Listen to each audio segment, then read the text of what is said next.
oh no, I'm going to lose muscle in a calorie deficit. I don't want to lose the hard-earned muscle that I built during my bulk. I agree. When clients come to me, what I've noticed is before they come to me, they make these 4 mistakes. And I want to outline these 4 mistakes so you don't make them. And then when clients come to me, they don't make these 4 mistakes anymore, and they actually retain all the muscle that they built during the calorie surplus season. So first and foremost, the first mistake that I see all the time from people before they work with me is they cut their calories too drastically, too fast. So let's say you were in a muscle gain season, lean gaining season, bulking, whatever you want to call it, and you were eating 3,500 calories. You were gaining a good amount of muscle size, the scale was improving, you were getting strong in the gym, whatever, right? So that's where you were, and you decide, okay, I want to lose some body fat. And you cut the calories right from 3,500 right down to 2,500. Then, along the course of the journey, you kind of stall out. You don't make any progress, and you're like, I'm not losing any more fat. Boom, you cut another 300 calories. You cut another 300 calories. And before you know it, you're at like 2,000 calories now. This is equivalent to crash dieting. When you crash diet and you pull your calories down too fast, your body's going to lose everything. It's going to lose muscle. It's going to lose fat. And inevitably, when you go into calorie deficit, your body's going to lose both. It's just kind of the way it goes. You're going to lose a little bit of muscle during this time, especially if you make a lot of mistakes. But if you do this slowly and don't cut your calories so drastically and give your body time to let body fat go and to utilize those stored fat that's in your body, that by giving yourself time, you allow yourself to adequately hold on to as much muscle as possible while losing all that body fat that you want. Typically, people lose the muscle when they try to do this too fast. So I want to avoid you making that mistake. So if you're going to cut your calories, do it slowly. Chip away at it. Don't just go, okay, right from 3,500 to 25. Big mistake. Start at 3,000 and see what happens. Did you lose? And how long can you lose for? Okay? Don't get crazy. Number 2, you change up your training too much. You've heard the expression high reps equal more cuts. So you go from a routine that built muscle and you say, okay, I got to do high reps now because I want to get more cuts. So you do that. Remember, what builds muscle keeps muscle. So most of the time, guys make the mistake of like, okay, I'm entering a calorie deficit. I need to do this different program. Mistake. Whatever built the muscle in the off season is going to keep it during this time. The other thing too is when you're dieting, when you're in a calorie deficit, you don't have as much fuel to fuel yourself during that workout. You're a little bit more tired, a little bit more like kind of dragging from the deficit. So the training intensity goes down too. Again, if you're used to pushing reps to failure, now you're a little bit more tired. That intensity is not there. You're going to also, there's no reason for your body to say, hey, let's just maintain this muscle.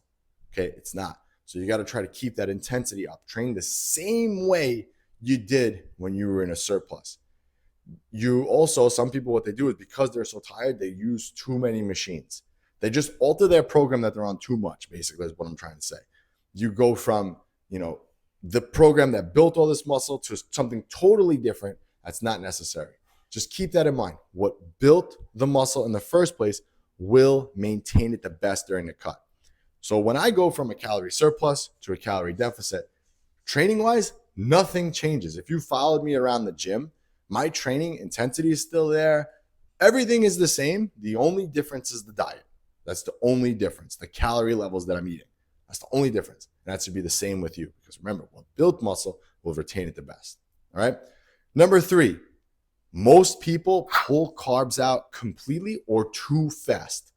Remember, your muscles are full of glycogen, which is basically stored carbohydrates. So if you pull the carbohydrates out too fast, your body has to convert fat and protein to fuel in your body for that glycogen. Your body has to tap into those stores, right? Which in theory, you're like, okay, cool, it's going to store into more body fat. But the problem is that it's an inadequate way to get energy. It's an inadequate way to do it. You want to keep the muscles as full as possible when you're dieting, because if you can keep them as full as possible, they'll maintain their size. If your muscles go flat, you're not going to be able to maintain as much muscle. And ask anyone who does a keto diet or a really high fat diet, their muscles flatten out really, really quickly.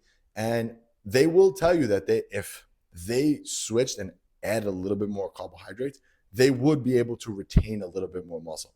So carbohydrates are your friend. Again, every person's different. So if high carb doesn't work for you, that's okay too. But having a little bit of carbs in there just to maximize the muscle fullness, and again, putting it around your workout time makes a big, big difference in maintaining muscle during a deficit.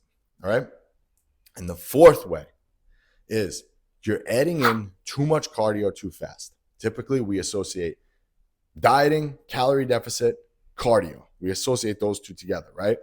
Problem is we're in a calorie deficit, and we're adding too much cardio on top of that. Your body's just burning too much. What's going to happen is it's going to end up burning muscle mass along the way. You have to kind of milk the diet as much as you can. Like your fat loss should come from your diet first.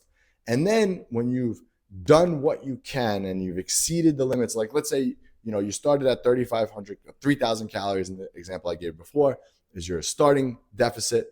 And you were able to keep losing on that calorie level for like 5 weeks. That's good. Maybe you had to chip away at it. Maybe now you're at 28. By the time 12 or 13 weeks, 14 weeks goes by, now you're at, let's just say, 2,400 calories. You didn't have to do 1 minute of cardio in order to lose that body fat. The diet did most of the work. So you want to do that too. Like the diet should do most of the work. Then when you get to a point where you really can't chop away those calories anymore, that's when you add the cardio in. But again, you do it slowly. You don't go right from 0 to an hour of cardio every day. You go right from 0 to maybe 10 or 15 minutes every day or whatever the number is, right? Like you have to milk those things. Then you do that for as long as you can, as long as you're losing. And again, you monitor your results. Am I losing? Am I losing? Am I not losing? You have to monitor, because if you're monitoring, then okay, this is working, this is not working. And most of the other time too, what guys do is they cheat on their diet and they do extra cardio to make up for it. Big mistake. It doesn't work like that.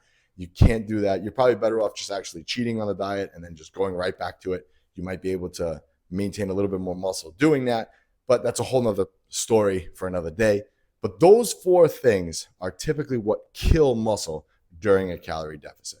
And if you need a solid workout program during a deficit or just to build muscle, you can click the links below. I have a free 6-week training program that I want to give you, no strings attached.